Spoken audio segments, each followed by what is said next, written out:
과거가 현재를 돕고 죽은 자들이 산 자를 구원하고 있다고 느끼는 순간들이 있었다라는 말을 노벨상을 받은 한강이 노벨상 수여한 그 자리에서 강연할 때 이야기를 했습니다. 그걸 줄여가지고 한마디로 과거가 현재를 구원한다. 짧은 말로 전해진 이 말이 얼마나 강력했든지 지금도 회자되고 있고 앞으로도 아마 많이 회자될 겁니다. 한강 작가의 말은 이런 말입니다. 1947년에 있었던 4.3 항쟁, 그 사건의 배경으로 쓴 작별하지 않는다 와 1980년 5월 18일 광주 항쟁이죠. 그것을 배경으로 한 소년이 온다라는 그 사건이 둘 다 역사적인 트라우마인데 이 트라우마가 극복될 수 있다는 겁니다. 그리고 현재를 구원하는 것으로 극복된다는 겁니다. 이 말은 예언처럼 최근에 벌어진 사건들 속에서 적용되는 모습을 봤습니다. 과거가 현재를 구원한다. 과거가 현재를 돕는다. 과거가 현재를 열어준다. 이런 식의 표현은 사실 조금만 세월이 뒤로 흘러가면요 별로 인정되지 않는 말이었습니다. 과거란 대부분 상처를 의미하는데 상처가 현재를 구원한다? 그게 말이 돼? 트라우마가 우리를 구원한다? 말이 안 돼. 그러니 상처는 없게 하는 게 맞고 극복하기 위해서 애써야 되는 거야. 이 정도가 우리 사회의 통념이었는데 그 통념을 넘어서게 해버린 거죠. 그래서 이제는 과거라는 것을 보는 시점들이 엄청나게 달라졌습니다. 과거는 꼭 상처라고 하더라도 절대로 그것이 피해를 주는 것만은 아니다. 오히려 미래를 향해서 가는 현재를 더 긍정적으로 열어주고 심지어 구원해낸다라는 의미까지 포함한다고 말을 하는 겁니다. 그래서 과거를 존중해야 된다. 과거의 교훈들을 배워야 된다. 상처가 있다면 상처가 되지 않도록 애써야 된다. 이런 내용이 되는 거죠. 물론 과거의 상처가 무조건 현재에서 구원을 이루는 건 아닙니다. 그건 한강의 말 속에도 나오는 말입니다. 과거의 상처와 또는 과거의 긍정적인 요인들을 가지고 치열하게 현실들을 사는 사람들이 현재에서 만나는 되게 큰 문제들을, 엄청난 난관들을 뚫고 나가는 동력들을 찾아낸다는 거죠. 대충 어영부영 아무렇게나 사는 존재가 현실에서 구원받는다는 뜻이 아닙니다. 치열하게 그 부분을 묵상하고 그것에 대한 많은 사례들을 생각하고 그리고 나의 가능성들을 테스트하려고 노력하는 사람들이 길을 찾는다는 거죠. 이 말에 따르면 여러분들에게도 동일한 은혜가 있었으면 좋겠습니다. 여러분의 과거의 어려움들이 현실을 구원하는 그런 현실을 이기는 현실을 열어가는데 굉장히 큰 유익이라는 사실, 도구라는 사실, 힘이라는 사실을 잊지 말고 과거의 상처에 갇히지 마시고 현실에서 구원의 길을 찾아야 한다는 거죠. 이 말 속에 또 하나의 핵심은요, 저절로 되는 건 아니라는 겁니다. 과거를 이기려고 하는 사람이 이겨낸다는 겁니다. 한강 작가가 말한 구원, 이 말은 사실은 교회가 많이 쓰는 말이죠. 그러면 한강 작가의 구원과 교회가 말하는 기독교 신앙의 구원은 뭐가 차이가 있을까요? 오해하지 않으셔야 됩니다. 두 이야기는 절대로 똑같은 이야기가 아닙니다. 한강에 말하는 역사적인 트라우마가 현실에서 구원을 일으킨다는 얘기는 그 현실을 사는 사람들의 의식을 깨운다는 이야기입니다. 그리고 깨어진 의식에 따라서 각자 행동하는데 그게 집단사고처럼 움직인다는 거죠. 그러므로 현실의 어려움을, 현실의 문제를, 트라우마를 이겨내게 된다는 겁니다. 그게 구원입니다. 근데 우리가 믿는 하나님이 주시는 구원은 그런 게 아닙니다. 우리의 과거가 엉망이어도 죄악 덩어리여도 그분이 우리를 위해서 죽으신 십자가의 은혜를 믿는다면, 이때 믿는다는 것은 마음에 동의한다는 정도의 뜻이 아니라 온전히 그분이 그런 일을 하셨음을 알고 동의하고 따르겠다는 말이 함께 포함되는 믿음이죠. 그렇다면 구원이 그에게 선물로 주어진다는 겁니다. 두 구원은 그래서 차이가 있습니다. 물론 기독교의 구원은 한강이 말한 구원을 포함합니다. 과거의 트라우마를 이기려고 하는 노력과 수고, 우리에게도 있어야 되고, 그것은 우리 현실의 삶을 구원하는 데 많은 도구가 될 겁니다. 근데 기독교는 한 걸음 더 나가서 영원한 나라에까지 이르는 구원을 하나님이 은혜로 선물한다는 거죠. 신자의 구원이 더 큰 의미입니다. 그렇다면 더 큰 의미의 구원을 갖고 있는 사람들이 더 작은 의미의 구원을 갖고 있는 사람들 앞에서 어떻게 해야 될까요? 그들보다 폭 좁게 사시면 안 됩니다. 그들보다 이기적으로 사시면 안 되는 겁니다. 그분들보다 더 넓고 트라우마를 이기는 정도가 아니라 인간의 죄를 이기는 구원을 보여주는 삶을 살려고 애쓰셔야 됩니다. 그게 받은 은혜에 대한 마땅한 우리의 보답이고, 그리고 마땅한 우리의 태도가 되는 거죠. 역사를 구원하는 것이 과거의 경험이라면 사람을 진정으로 구원하는 것은 그리스도의 희생입니다. 그 희생은 역사를 통해서 얻은 교훈보다 더 큰 궁극적인 구원을 이룹니다. 기독교인들은 그런 구원을 받는 사람들입니다. 그 받는 은혜만큼의 삶을 살려고 애써야 되고 수고할 때 잘했다는 칭찬 받으실 겁니다. 이스라엘은 400년 넘게 이집트에서 노예 생활을 했습니다. 바로의 박해가 얼마나 컸던지, 박해라고 표현해야 되는지는 모르겠지만 견딜 수가 없어서 그들은 하나님께 탄원합니다. 그들의 탄원 소리를 하나님이 들으셨다고 얘기합니다. 그리고 하나님은 결정하십니다. 누군가를 보내서 구원을 이루기로 하십니다. 그때 선택받은 사람이 모세입니다. 모세는 부름을 받고 이집트로 내려갔고, 그리고 그곳에서 10가지 재앙과 홍해를 건너는 사건을 통해서 이스라엘을 구원해냅니다. 근데 출애굽한 1세대는요, 노예 근성을 버리지 못하고 광야 1년 차에 망하게 됩니다. 물론 그 시간 이후에 1세대 모두가 광야에서 죽는 일들이 벌어지죠. 그들이 광야에서 죽을 수밖에 없었던 것, 가나안에 못 들어갔던 가장 큰 이유는 하나님을 끊임없이 원망했다는 겁니다. 하나님을 한 번 원망하고, 2번 원망하고, 3번 원망했다는 뜻이 아닙니다. 끊임없이 원망했다는 겁니다. 그리고 어떻게까지 이 이야기를 비약하냐면, 오히려 이집트에서 더 잘 살았다, 이집트가 더 안전했다, 더 풍요로웠다, 잘 먹었다, 이런 식으로까지 막 얘기하는 겁니다. 여러분, 그 얘기는 그럴 수 있어 이렇게 생각하시면 안 됩니다. 노예인데 노예가 잘 먹고 잘 살면 얼마나 잘 살고 얼마나 명예로우며 얼마나 자유로우며 얼마나 신나게 살았을까요? 그게 아닌데도 불구하고 현실이 싫다는 이유 때문에 끝까지 어긋장을 놓는 겁니다.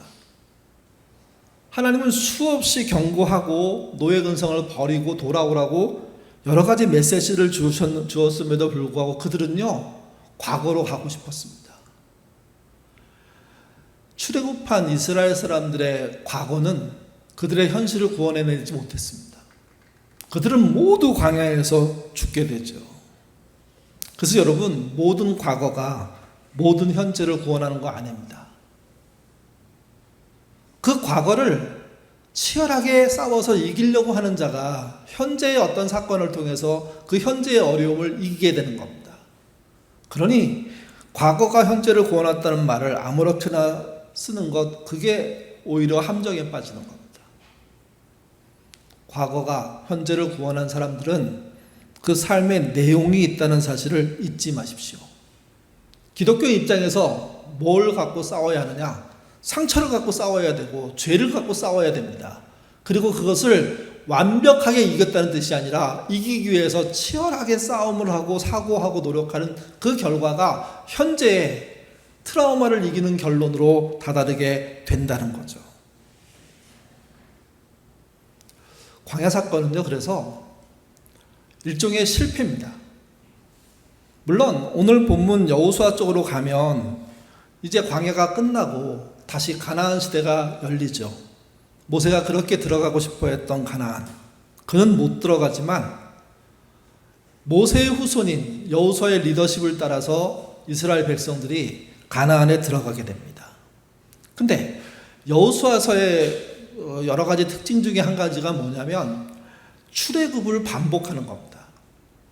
왜 반복할까요? 출애굽이 실패했기 때문에 그렇습니다. 최종적으로는 하나님의 은혜로 성공적으로 결말이 나지만 내용상으로 보면 번번이 실패하거든요. 그 부분을 다시 한번 이스라엘에게 재확인시켜주는 과정이 여호수아서입니다. 그러면서 가나안에 들어가서 가나안의 정복을 완료하기를 하나님이 원하시는 거죠. 여호수아와 출애굽 과정의 반복은 여러 가지가 나오는데요. 그 중에 첫 번째가 신을 벗는 행동입니다. 출애굽기 3장 5절 말씀 같이 읽겠습니다. 하나님이 이르시되 이리로 가까이 오지 말라. 내가 선 곳은 거룩한 땅이니 내 발에서 신을 벗으라. 모세가 부름받을 때 가시덤불에 불이 붙었는데 너무 신기해서 가까이 가서 보니까 난 소리에 의해서 알게 된 사실입니다. 모세는 그곳에서 자기의 신을 벗었죠. 근데 이 신 벗는 행동 이후에 진짜 신을 벗는 순종하기까지는 세월이 꽤 걸렸습니다. 이 똑같은 이야기가 여호수아 5장에 나옵니다. 15절인데요. 순서 면에서는, 이야기 흐름의 순서 면에서는 좀 여호수아는 뒤죽박죽 되어 있습니다. 그렇지만 모델은 출애굽기 이야기라는 거죠. 15장 5절 같이 읽겠습니다. 여호와의 군대 대장이 여호수아에게 이르되 내 발에서 신을 벗으라. 내가 선 곳은 거룩하니라 하니 여호수아가 그대로 행하니라. 하나님 또는 군대 장관은 하나님의 현현이라고 얘기하는데 하나님의 현현이 등장해서 신을 벗을 걸 요구했습니다. 신은 권리를 말하고 신을 벗는다는 것은 권리 포기를 말합니다. 그 요구에 동의함으로 말미암아 행동으로 옮김으로 말미암아 두 사건이 시작되는 겁니다. 여기서 중단됐으면 그냥 끝나는 겁니다. 모세가 그랬고 여호수아가 그랬고 자신들의 신을 벗죠. 중요한 건 이겁니다. 스스로 벗어낸 게 아니라 하나님 벗으라고 하신 겁니다. 그들도 이 사건에 주도한 인물이 아니라는 겁니다. 따라가는 인물이라는 겁니다. 근데 어쨌든 신을 벗는 헌신으로부터 신자의 모든 역사들은 시작된다는 사실을 놓치지 않으셔야 됩니다. 두 번째는 유월절의 준수입니다. 출애굽기 12장에 홍해를 건너기 전에 10가지 재앙 마지막 재, 첫 새끼, 장남, 그들을 죽이는 재앙이 일어나죠. 이때 하나님께서는 장자가 죽지 않는, 첫 새끼가 죽지 않는 방식으로서 그 양의 피를 이용해서 문설주에 피를 바르고 그 피를 바른 곳에 죽음의 천사가 넘어가는, 유월하는, 패스오버하는 그런 일들을 하나님께서 약속해 주십니다. 그날 그 경험을 한 이들이 첫 번째 유월절을 지키게 되죠. 여호수아 5장 10절에서도요. 요단강을 건너기 전에 과거에 40년 전의 유월절을 다시 추억하면서 지킵니다. 그러니까 요단강 건너는 그 사건 그 자체가 의미하는 것의 핵심이 무엇이냐? 결국 하나님이 주신 은혜로서 지금이 열렸다는 의미죠. 그래서 두 군데 다 유월절이 등장합니다. 세 번째는 바다가 갈리고 요단강이 갈리는 장면입니다. 출애굽기 14장에서는 이스라엘이 홍해를 건넜는데 모세가 바다 위로 손을 내미자 밤새도록 바람이 불어서 홍해가 갈라지죠. 마른 땅이 되고 이스라엘은 마른 땅을 건너갑니다. 여호수아 3장에서는요 좀 다르게 등장하는데 언약궤를 맨 제사장들이 당시 범람하는 요단강 물, 그러니까 평상시에는 뭐 10m, 20m, 30m 정도 되는 강이라고 하는데 이때는 우기여가지고 비가 많이 올 때인데 그러면 강의 폭이 1에서 1.6km까지 엄청 길어지고 깊어지는 겁니다. 그럴 때 그 위험한 물에 제사장들이 언약궤를 메고 자기 발목을 거기에 담그는 거죠. 그러자 물이 열리고 땅이 마르고 그 땅을 통해서 마른 땅을 통해서 건너는 겁니다. 바다를 건너는 것과 강을 건너는 차이는 있지만 둘 다 건널 수 없는 것을 건너는 방식으로 이 일이 시작됩니다. 네 번째는 하나님의 요구인데 백성을 성결케 하라고 합니다. 여호수아에서는 할례도 하죠. 다섯 번째는 전쟁을 치르는데 모세가 손을 올리고 두 손을 들어서 전쟁에서 아말렉 전쟁에서 이기지 않습니까? 똑같이 여호수아도 아이성 전투에서요, 손을 들어 올림으로 아이성 전투에서 승리하는 장면을 보여줍니다. 여섯 번째는 율법을 돌로 새기는 일이 양쪽 다 벌어집니다. 또 정탐꾼을 보내는 일이 일곱 번째 벌어집니다. 그리고 땅을 분배하는 이야기를 민수기가 제일 먼저 했고, 그것을 기준으로 여호수아가 다시 또 땅 분배에 대한 이야기를 자세하게 하죠. 그리고 아홉 번째는 백성을 축복하고 고별 설교를 합니다. 모세가 그렇게 했는데 똑같이 여호수아도 백성을 축복하고 고별 설교를 합니다. 그리고 마지막으로 모세도 그렇고 그리고 여호수아도 그렇고 언약을 갱신. 모세는 체결을 하고요, 여호수아는 갱신합니다. 그런 방식으로 홍해를 건너는 사건과 요단강을 건너는 사건이 반복되고 있는 겁니다. 왜 반복이냐? 말씀을 드렸습니다. 앞에서는 실패이기 때문에 뒤에서는 완성하시고자 하는 하나님의 의지가 드러나는 거죠.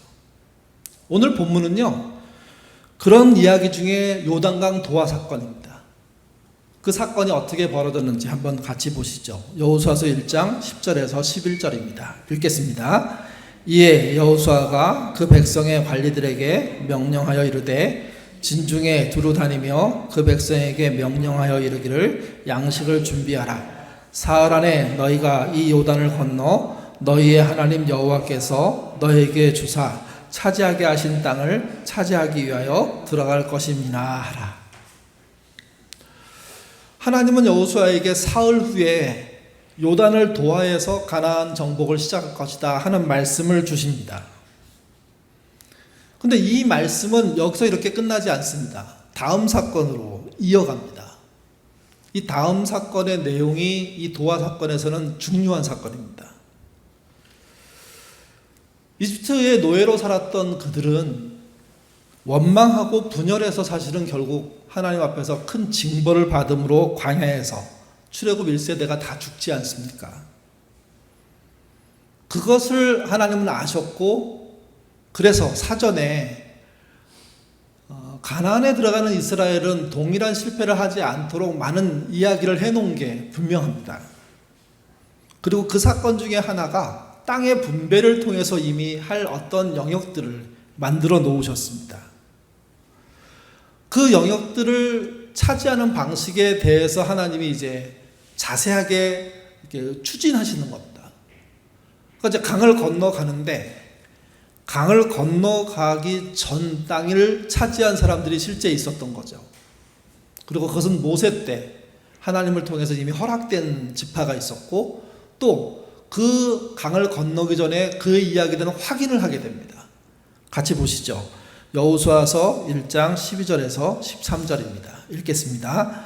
여호수아가 또 르우벤 지파와 갓 지파와 므낫세 반 지파에게 말하여 이르되 여호와의 종 모세가 너희에게 명령하여 이르기를 너희의 하나님 여호와께서 너희에게 안식을 주시며 이 땅을 너희에게 주시리라 하였나니 너희는 르우벤 갓 므낫세 반이라는 건 2분의 1을 말합니다.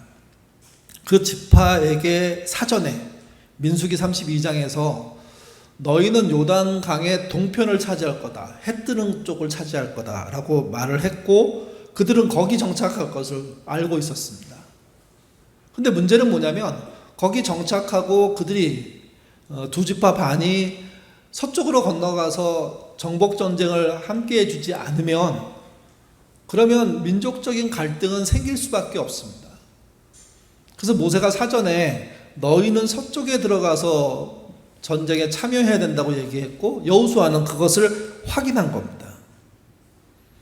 여기서 중요한 게요, 공동체의 경험입니다. 우리나라의 어떤 세대 변화 중에 하나가 언제 일어났느냐 많은 얘기를 하는데요, 그 중에 하나가 2002년이랍니다. 2002년 한일 월드컵이 벌어질 때 우리가 정말 개최국의 유리함도 있고 여러 가지 그런 게 있을 수 있지만, 그럼에도 불구하고 상상할 수 없는 성적을 거두잖아요. 그걸 우리가 눈으로 보지 않습니까?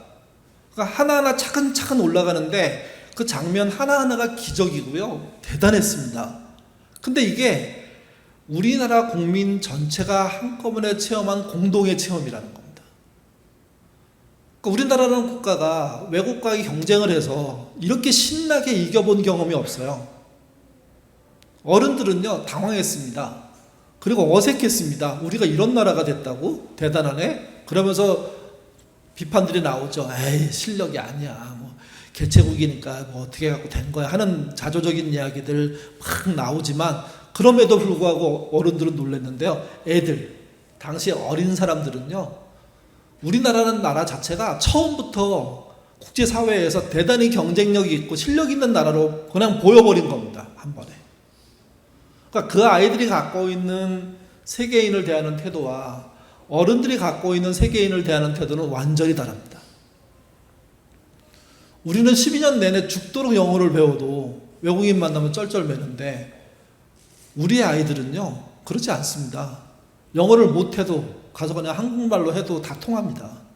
그런 자부심과 자존감들이 존재하게 된 사건이 2002년이라는 거죠. 그러면서 또 알게 된 게 뭐냐, 인터넷이라는 IT의 어떤 강점 중에 강점이 인터넷망이라는 게 전 세계 어딜 가도 엉망인데 우리나라는 어딜 가도 된다는 이 사고방식이 생각보다 많은 사람들에게 우리가 훨씬 앞서가고 있구나 하는 자긍심 같은 거를 만든 겁니다. 근데 이게 한두 명이 그렇게 했으면 뭐 별 힘이 아닐 건데 집단적으로, 국가적으로, 나라적으로 한꺼번에 이 일들을 다 경험하면서 그들이 체험하고 알게 되니까 이 공동의 경험이 국가의 힘, 국가의 능력, 이게 돼버린 거죠. 이게. 공동의 경험이라는 건 그래서 중요합니다. 교회 초창기 멤버들이 이제 뭐 좋은 얘기인지 나쁜 얘기인지는 애매하긴 하지만 우리가 교회를 처음 시작할 때 이런 얘기 하는 거 여러분 들으신 분들 계실 겁니다. 고 50명, 60명의 식구들이 경험했던 그 경험이 얼마나 강렬했는지 지금도 그 말을 하잖아요. 근데 이게 약화되고 있는 게 사실이에요. 왜 그러냐면 그때 경험을 했던 숫자는 고숫자이고 그리고 그들은 줄어들었는데 새로운 사람이 더 많이 오니까 그게 묻혀버리는 겁니다. 그래서 뭐가 필요하냐면 다시 공동의 경험이 필요한 겁니다. 다시. 지난 체육대회 때 제가 설교한다고 나와서 숫자 보여드리면서 우리 교회가 지난 23년 동안 이렇게 했습니다 설명을 드린 이유가 조금이라도 우리가 한 흔적에 대해서 알고 계시고 그 경험을 조금이라도 함께 하면 좋겠다는 생각 때문에 그렇게 말씀드린 겁니다. 오늘 본문의 이스라엘도 똑같습니다. 동쪽에 남아있는 두 지파 반이 만약에 서쪽의 전쟁에 참여하지 않고 요단강을 건너지 않으면 어떤 일이 발생할까요? 당장 서로는 남이 됩니다. 모세는 그걸 걱정했고 하나님도 그 뜻을 알아서 조치하신 게 뭐냐? 두 지파 반 식구들이 서쪽으로 건너가서 정복 전쟁을 끝내고 난 다음에 돌아온다. 그거는 지켜야 된다. 그래서 가나안 정복이라는 공동의 숙제를 함께 해결하는 방식의 경험, 이게 필요했던 겁니다. 왜 요즘 교회들이 힘이 없습니까? 공동의 경험이 없기 때문입니다. 심지어 가족들도요, 공동의 경험이 약하면 약할수록 사분오열되지 않습니까? 공동의 경험이 강하면 강할수록 하나 됩니다. 잘 살았냐 못 살았냐의 문제가 아닙니다. 못 살아도 어려워도 상처가 있어도 함께 견디려고 애쓰는 노력을 하는 가족은요, 서로 지긋지긋함도 있지만 그러나 끊어낼 수 없는 끈끈함도 존재합니다. 그게 공동의 경험이라는 겁니다. 공동체라면, 가족이라면, 교회라면, 국가라면 그런 경험이 중시돼야 되고 그런 경험을 망가뜨린 거에 대해서 냉정하게 비판해야 됩니다. 그러니까 우리나라로 치면 경상도, 전라도가 으르렁거리고 싸우게 만드는 그 말, 우리가 남이가 요즘 이 말 또 나오던데 그 말이 긍정적으로 쓰일 수 있다고 저도 생각합니다. 근데 둘을 갈라놓고 둘이 공동체가 아니고 한 국가가 아닌 것처럼 만드는 방식의 모든 행동은 그래서 조심해야 되는 겁니다. 공동의 경험. 그 경험이 있어야 그 경험을 삐짓고 나오는 소수를 건사할 수 있는 겁니다. 오늘 본문에서 여호수아도 또 과거의 모세도 동일하게 기억하는 게 무엇이냐? 어려운 일들을 함께 같이 하는 게 마땅한 일이고, 그 마땅한 경험이 미래의 공동체를, 현재를 살리고 미래의 공동체를 열어준다는 이야기를 하고 있는 거죠. 여러분의 가정, 우리 교회, 아둘람, 그런 의미에서 공동의 경험이라는 주제에 따른 공동체 일지를 한번 살펴보셔야 됩니다. 우리가 다 알지, 그리고 경험을 하나하나 놓치기 시작하면 결국 멀어지는 거죠. 단적인 예로 지난주에 그 자리 체육관에 가서 함께 경험한 사람과 그걸 모르고 다음 주일에 만나는 사람들의 안에는 차이가 생길 수밖에 없습니다. 가능한 한 어떻게 하면 그런 서로의 좋은 감정들을 키울까, 공동의 사건들을 만들까, 그게 교회가 고민하는 거고요. 운영위원들도 그런 고민들을 하고 그런 걸 많이 할 수 있도록 해줄 필요가 있는 겁니다. 요단 동편을 차지했던 누벤, 갓, 므낫세 반지파 사람들은요, 여호수아의 요구를 듣고요, 이렇게 반응합니다. 16절에서 18절 말씀입니다. 읽겠습니다. 그들이 여호수아에게 대답하여 이르되 당신이 우리에게 명령하신 것은 우리가 다 행할 것이요 당신이 우리를 보내신 곳에는 우리가 가리이다. 우리는 범사에 모세에게 순종한 것 같이 당신에게 순종하려니와 오직 당신의 하나님 여호와께서 모세와 함께 계시던 것 같이 당신과 함께 계시기를 원하나이다. 누구든지 당신의 명령을 거역하며 당신의 말씀을 순종하지 아니하는 자는 죽임을 당하리니 오직 강하고 담대하소서. 18절에 나와 있는 당신 말을 안 들으면 죽어도 마땅합니다 라는 이 표현은 고대적인 표현이에요. 지금 누군가 교회 리더십에 말을 안 들으면 죽여도 돼, 이런 뜻이 아니에요. 이 말을 가지고 아주 잔인한 말 하는 목사님들 많은데, 교회의 뜻을 어기면 벌을 받는데 3대가 어떻게 된다 이렇게까지 얘기하는데 다 헛소리예요. 고대의 세계관에서 실제 자기 공동체를 떠나는 건 죽는 거거든요. 배반이거든요. 그거에 대한 표현을 하고 있는 겁니다. 중요한 건 이겁니다.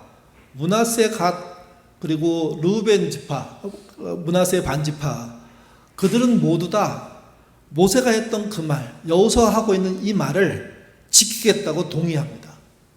그리고 실제 함께 요단 서편으로 건너간 거죠. 여러분, 이 언약적인 사건은 다시 후대로 흘러가면 부솔 시내가 사건과 많이 유사합니다.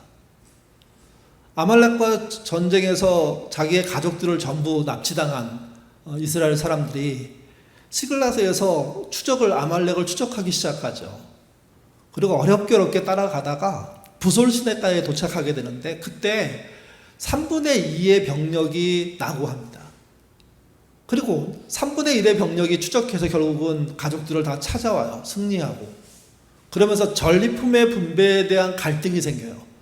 끝까지 간 사람만 받아야 된다? 아니다. 모든 공동체에게 동일하게 나눠줘야 된다 하는 갈등이 생길 때 그들이 다윗과 함께 아주 이스라엘의 중요한 전례 하나를 만들어내죠. 끝까지 한 사람이 아니라 모두에게 혜택이 돌아가야 된다 해서 분배라는 방식을 찾아냅니다. 승리한 대로 쟁취하는 게 아니라 승리한 것을 공동체가 분배한다. 그래서 공평한 분배가 그 이스라엘의 기본적인 정신, 법의 정신, 신앙의 정신, 사회생활의 정신, 가정의 정신으로 남게 됐다, 이런 의미인 겁니다. 요단강 도하 때 벌어진 두 지파 반에 동쪽으로 넘어가서 서쪽으로 넘어가서 참여했던 그 전쟁의 참여와 부솔 시내가의 그 언약은요, 같은 맥락입니다. 건강한 나라, 건강한 공동체는요, 이런 언약들이 살아있는 공동체라는 거죠. 혼자 배불리 먹고 혼자 챙기는 공동체가 아니라 더불어 살 수 있는, 더불어 공동의 경험을 할 수 있는 좋은 장치들이 있는 나라. 예인교회도 그런 교회입니다. 예범, 장학, 저는 그런 의미에서 중요하다고 생각하고 그것이 활발하게 쓰여야 된다고 생각하고 억지로 줘서는 안 되지만 필요한 자들에게 정확하게 전달돼서 생활할 수 있도록 돕는, 뭔가 일어설 수 있도록 돕는 공동체가 안 되면 그러면 공동의 경험이라는 건 사라지게 되는 겁니다. 남의 상처는 가려주고요, 어려움은 이길 수 있도록 도와주고요, 도와주고 난 다음에 누구도 그것에 대해서 자기가 했다고 말하지 않는 공동체, 그래서 안전하고 창피하지 않고 건강하게 살 수 있는 공동체, 이런 경험이 이 시대를 구원할 수 있는 공동체로 우리를 세우게 되는 겁니다. 요즘 공동의 경험보다는 자신만의 각별한 경험을 중시하죠. 핵 개인 시대라고도 얘기도 하고요. 공동체가 무너질 것 같은 위기가 그래서 보입니다. 근데 여러분 잊지 마십시오. 공동체가 무너지는 사회 속에서도 공동체로 사는 사람들은 존재합니다. 그들에 의해서 나라가 지켜지고 더 큰 공동체가 지켜지는 겁니다. 저는 예수님이 했던 이상한 말 한마디를 오늘 본문에 빗대어서 보아야 된다고 생각하는데요. 예수님이 어머니와 동생이 찾아왔을 때 자신을 찾아와서 이렇게 얘기하게 되는 이야기를 할 때 굉장히 이상한 말씀을 하셨습니다. 같이 보시죠. 마태복음 12장 19절에서 48절에서 50절입니다. 같이 읽겠습니다. 누가 내 어머니며 내 동생이냐 하시고 손을 내밀어 제자들을 가리켜 이르시되 나의 어머니와 나의 동생을 보라. 누구든지 하늘에 계신 내 아버지의 뜻대로 하는 자가 내 형제요 자매요 어머니라 하시더라. 저희 어렸을 때 예수님이 참 버릇없네, 가족을 안 챙기는구나, 막 나가네. 또 이제 목사님이 설교할 때는 의의 일과 어려운 일을 할 때는 이런 식의 가족을 이렇게 내버려 두는 일도 필요하다, 이런 해석까지 들었거든요. 근데 저는 이게 예수님까지도 개별적인 사안에 매몰돼서 만약에 개인의 가정을 챙기는 일이 진짜 우선되는 모습으로만 끝난다면 그러면 우리가 말씀하신 구세주의 역할을 못한다는 겁니다. 그분은 자신의 가족들 앞에서, 그 가족들의 이야기를 전달하는 사람들 앞에서 명백하게 말합니다. 내 어머니, 내 동생이 누구냐? 그러면서 이것을 공동체적으로 다시 해석하죠. 누구든지 하늘에 계신 내 아버지 뜻대로 행하는 자가 내 형제요 자매요 어머니라, 이렇게 말합니다. 이 말은 마리아 그분이 내 엄마가 아니다는 뜻이 아닙니다. 내 동생들, 나의 자매들이 내 식구가 아니라는 뜻이 아닙니다. 거기에 묶여 있을 수 없는 자신의 존재에 대한 이야기를 하는 것이고, 그리고 그것을 펼치고 나갈 수 있는, 열고 나갈 수 있는 이야기에 대해서 말해주는 방식의 이야기라는 거죠. 무례하고 불효하는 존재가 예수님이란 뜻이 아닙니다. 막 살고 아무렇게나 사람을 대하는, 가족을 대하는 게 신자란 말이 아니란 말입니다. 그들을 존중하지만 그들에게 매몰되지 않고 더 큰 공동체를 향해서 나갈 수 있는 그런 근거를 마련할 필요가 있고, 그런 근거에 대해서는 정확하게 반응할 줄 아는 자. 그래서 개인 가정을 넘어서서 집단, 확대된 가정에 대한 신뢰를 가지고 움직일 수 있는 신앙인, 그게 필요하다는 거죠. 그들이 함께 하나님의 뜻을 경험한다면 그러면 공동의 경험이 되는 것이고, 그 경험이 그 공동체를 현실에서도 구원하고 영원히 구원하는 사건으로 이어가게 한다는 겁니다. 공동의 경험들을 여러분 소중하게 생각하십시오. 자녀들이 컸다고 하더라도 이 경험에 대한 신중한 부모들의 노력들이 필요하고, 그 노력들을 본 자녀들이요, 나중에 부모들이 연로했을 때 동일하게 가족 안에 있는 그런 공동의 경험을 놓고 애쓸 겁니다. 그것이 이 공동체를, 가정의 공동체를 살리는 것이고요. 한 걸음 더 나가면 한국 사회를 살리는 겁니다.